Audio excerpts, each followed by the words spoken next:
خیلی مخلصیم. حالا احوالتون چطوره؟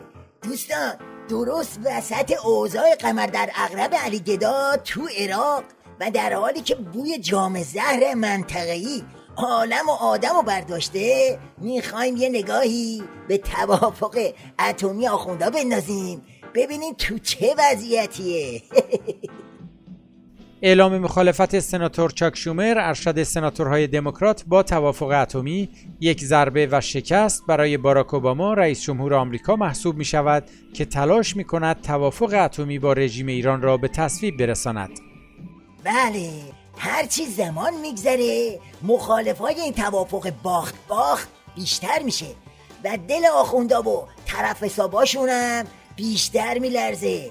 مخالفا میگن آقا این چه توافقی بود که با یه مشت آخونده وحشی تروریست کردیم؟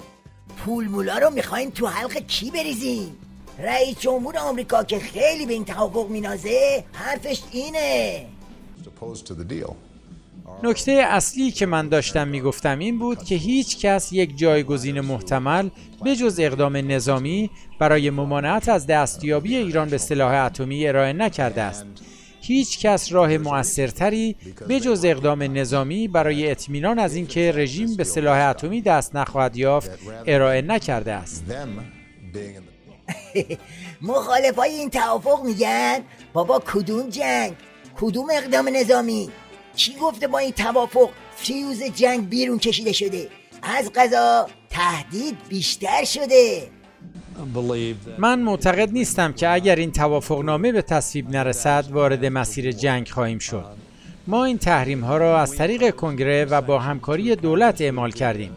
تحریم هایی که به نظر من رژیم ایران را به پای میز مذاکره آورد و اولین گام البته این است که اولا تحریم ها را برقرار نگه داریم و دوما همین تحریم ها را حتی تشدید کنیم.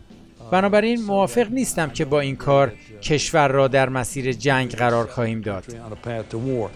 خلاصه که دو تا جبهه فیس تو فیس همدیگه وایسادن و هی دارن این توافق نامه رو میکشن.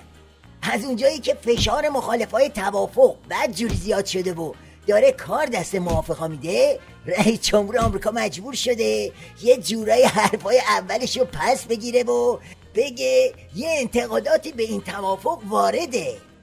بعضی از انتقادها در مورد توافق هسته‌ای با رژیم ایران درست است.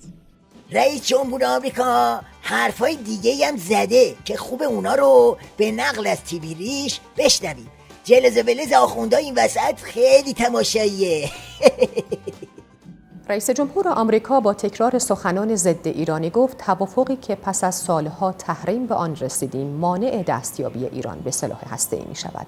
اوباما افزود اگرچه تاکنون مخالفان با توافق راه حل دیگری ارائه نکرده اند، اما احتمال استفاده از گزینه نظامی همچنان وجود دارد.